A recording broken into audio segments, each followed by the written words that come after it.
오늘은 에스겔서 6장 1절에서 14절까지의 말씀을 가지고 우상 숭배를 심판하시는 우리 하나님에 대해서 함께 묵상하려고 합니다. 예전에 아직 지금보다 조금 어린 저희 아이들을 데리고 여행을 하다가 플리마켓에 간 적이 있습니다. 옆 동네 이렇게 지나가는데 플리마켓이 열려 있더라고요. 벼룩시장. 그래서 이렇게 지나가다가 한번 이렇게 둘러보면 재밌을 것 같아서 차를 세우고 아이들하고 같이 내려서 이제 벼룩시장을 이렇게 구경하고 있었습니다. 집에서 쓰던 물건들을 가져다가 가판을 설치하고 다 이렇게 팔고 있더라고요. 한쪽에서는 옷가지도 팔고 한쪽에서는 뭐 이렇게 자기들이 쓰던 물건들도 이렇게 팔고 있습니다. 지나가는데 물건 하나가 눈에 띄었습니다. 100조각짜리 퍼즐. 예, 퍼즐. 보니까 이렇게 박스에 완성되면 어떤 그림이다라는 이렇게 그림이 그려져 있는데 바닷속 풍경이에요. 상어도 한 마리 있고 해초들도 있고 파란 이렇게 완성되면은 그런 100조각짜리 퍼즐이 되는데 집에서 예전에 이렇게 1000조각 뭐 이렇게 해가지고 맞추면서 며칠씩 공을 들여서 풀을 발라서 이렇게 액자를 만들어서 벽에 붙여놓고 하던 기억이 있어서, 그리고 100조각 정도면은 아이들이 이렇게 잘 맞출 수 있을 것 같아서 그거를 딱 보는데 가격이 1불이랍니다. 이게 보통 마켓에 가면은 10불짜리도 될 텐데 1불이니까 얼마나 좋습니까? 그래서 얼른 1불을 내고 그 100조각짜리를 샀습니다. 집에 와서 이제 기대하는 마음으로 박스를 열고 100조각짜리 퍼즐을 하나씩 맞추는데 아이들이 어리니까 시간이 조금 걸렸어요. 정성을 들여서 하나씩 찾아서 맞췄습니다. 거의 다 맞춰가는데 조금 마지막에 허무한 일이 발생했습니다. missing pieces, 두 조각이 없는 거예요. 10불짜리 퍼즐을 1불에 파는 데는 이유가 있었습니다. 두 조각이 없어진 거죠. 얼마나 허무하던지 거의 다 맞췄는데 그 두 개만 더 끼우면 이게 퍼즐이 완성이 될 텐데 두 조각이 없는 거예요. 바닥에 이렇게 맞추고 있었는데 그 구멍 난 자리가 얼마나 흉해 보이고 뭐라도 이렇게 그림을 갖다 그려서 맞추고 싶은데 그게 그림이 맞습니까? 안 되는 거죠. 결국에는 뭐 아무것도 못했습니다. 액자를 만들지도 못했고 붙이지도 못했고 지금은 어디 있는지도 모르는 이제 그런 퍼즐이 되어 버리는 거죠. 100개 중에 2개. 여러분 작은 숫자입니까? 큰 숫자입니까? 작은 숫자입니다. 100점 중에 98점, 둘 다 A학점처럼 보입니다. 100개 중에 2개 없어지는 것, 98% 아주 완벽에 가까운 숫자처럼 보입니다. 그러나 퍼즐은 다릅니다. 두 조각이 없으면 쓸모없는 퍼즐입니다. 1불로 주고 샀지만 1불로 주고 산 게 아까워지는 가치 없는 퍼즐이 되는 것이 바로 그런 것이죠. 오늘 에스겔서 말씀을 우리가 함께 보고 있습니다. 6장 1절에서 14절까지의 말씀.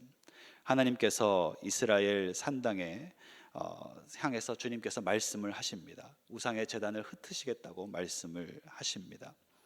에스겔서 6장 2절에서 3절까지의 말씀을 보면 이렇게 되어 있습니다. 인자야, 너는 이스라엘 산을 향하여 그들에게 예언하여 이르기를, 이스라엘 산들아, 주 여호와의 말씀을 들으라. 왜 하나님께서는 이스라엘 산을 향하여 심판하고 있으십니까? 산당이 산에 있기 때문이기도 하지만 사실은 하나님께서 이스라엘 산을 향해서 이와 같은 예언을 하는 것은 더 깊은 의미가 있습니다. 첫 번째로 이스라엘은 산으로 둘러싸인 지역입니다. 그 지역의 지형이 그렇습니다. 이스라엘은 곳곳에 터가 높고 낮은 구름들, 골짜기들로 가득합니다. 산은 이스라엘 사람들에게는 그들의 일상의 삶의 자리였습니다. 매우 익숙한 곳이었습니다. 일을 하기 위해서, 양을 치기 위해서 이렇게 산으로 나아가야 했고 늘 아침마다 저녁마다 다니는 길이 그곳이기도 했습니다. 삶을 살아가는 곳, 삶을 위해 늘 오르내리던 그곳, 이스라엘 사람들은 그곳에 산당을 지었고 하나님께서는 이스라엘이 그 선물로 하나님께서 주신 그 산당의 자리, 산의 자리에 산당을 지은 것을 기뻐하지 않으셨습니다. 내가 선물로 준 곳인데, 내가 누리라고 살아가라고 준 터전인데 그곳에 우상의 산당을 짓다니 하나님 기뻐하지 않는 일이었습니다. 그래서 하나님께서는 이스라엘의 산을 향하여 심판의 메시지를 예언하고 있는 것입니다. 둘째로 이스라엘에게 산은 그들에게 일상이기도 했지만 또 다른 한 가지 의미가 있었습니다. 그것은 그 민족의 숭고하며 하나님으로 받은 귀한 명예를 상징하는 것이 바로 이스라엘의 산이었습니다. 성경에는 이스라엘의 그 산을 향한 예언이 적지 않게 등장하는데, 특별히 그 산을 향한 예언들이 등장할 때 그 표현들에는 이런 의미들이 있습니다. 하나님으로부터 받은 선택받은 백성들, 선택받은 백성으로서 가지고 살아가는 그 명예와 존엄성, 그것에 대한 하나님의 메시지가 이스라엘 산을 향한 메시지가 되는 것입니다. 그러므로 여러분, 오늘 이스라엘의 산들에 지어진 그 산들을 향한, 산당을 향한 하나님의 심판의 메시지는 무엇을 의미하는 것입니까? 선민 이스라엘 백성들이 삶으로 살아가는 자리에 뿌리 깊이 자리 잡고 있으면서 그들이 하나님으로부터 부여받은 거룩한 성품과 신령한 부르심을 망치고 있는 것들에 대한 심판이라는 것이죠. 다시 말해서 서두에 언급했던 것처럼 100조각짜리 퍼즐이 있는데 두세 조각의 퍼즐이 전체를 가치 없는 것으로 만들어버리는 것처럼, 하나님을 섬기는 것처럼 선택받은 백성처럼 살아가고 있지만 그들의 자리에 잃어버린 퍼즐처럼 산당이 자리 잡고 있어서 하나님의 백성으로서의 존엄을 망치고 그 인생에 하나님의 부르심이 없도록 만들고 인생을 구멍나게 만들어버리는 그와 같은 산당들에 대한 하나님의 심판의 메시지가 오늘의 메시지라는 말씀입니다. 사랑하는 성도 여러분, 하나님께서는 우리의 삶 곳곳에 지어진 산당을 바라보시며 슬퍼하십니다. 하나님께서는 그 인생을 고치기 원하시고 산당들을 제하고 우리가 하나님 앞에 온전한 주의 백성으로 서기를 원하는 것을 믿으시기 바랍니다. 예수님께서 바리새인들을 꾸짖을 때 자주 사용한 표현이 있습니다. 회칠한 무덤이라는 표현입니다. 회칠한 무덤은 무엇입니까? 시체 썩은 내가 가득한 그 무덤에 허옇게 회를 칠해서 이곳은 만지지 마십시오, 지나가십시오. 그런데 좀 다른 의미가 있는데, 여기는 죽음의 자리지만 그 마을에 지나다니면서 그것이 너무 이렇게 좋지 않아 보이니까 회를 칠해서 마치 그것은 죽음의 자리가 아닌 것처럼 위장되어 있는 것. 혹은 흑으로 지어진 그 옛날의 그 건물들 벽에 한쪽에 금이가 있으면 그 금간 것이 보이지 않기 위해서 하얗게 회를 칠해서 금간 자리를 메꿔 놓은 것, 위장되어 있는 것, 그것을 회칠한 무덤이라고 많이 표현을 하는 것이죠.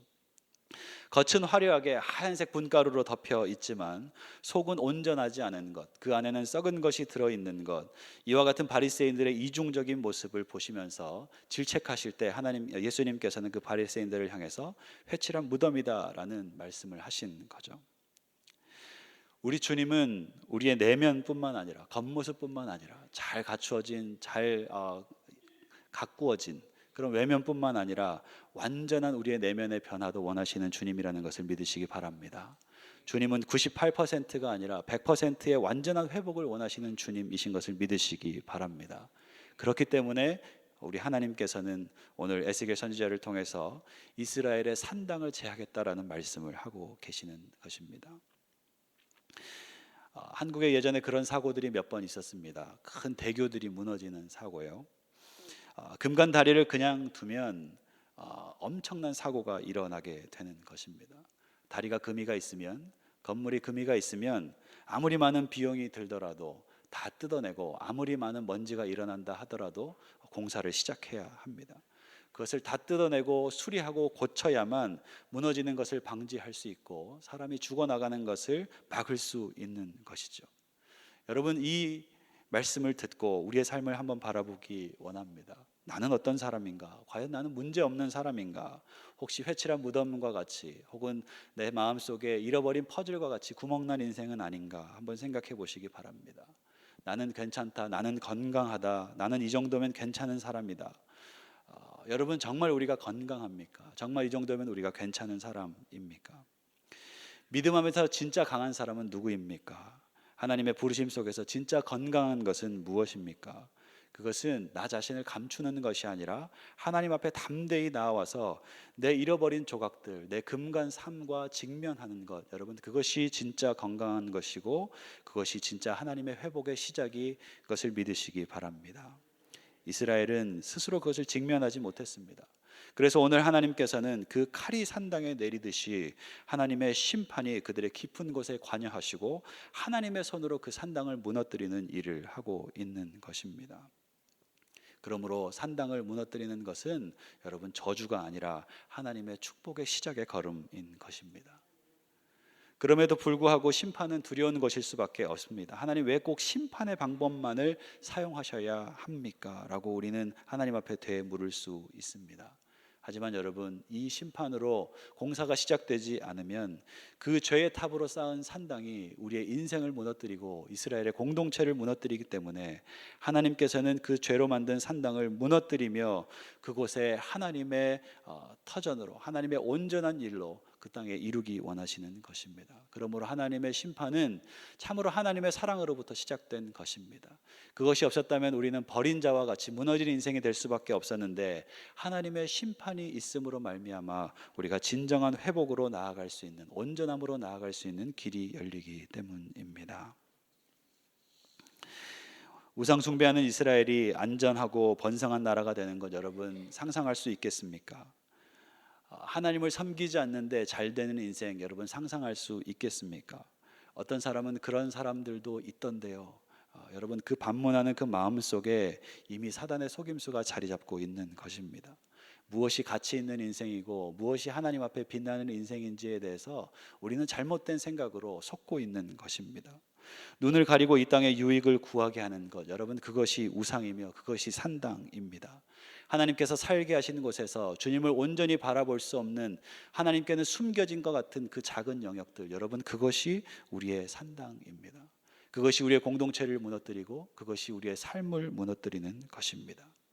하지만 우리 주님은 은혜의 하나님이셔서 우리가 마음을 열고 삶을 열어 우리의 무너진 영역들을 하나님 앞에 맡겨 드릴 때 우리 주님께서는 죄악에서 돌이켜 떠난 그 자리에 찾아오셔서 너희가 반드시 살고 죽지 아니하리라는 말씀으로 우리의 삶에 응답하실 줄 믿습니다.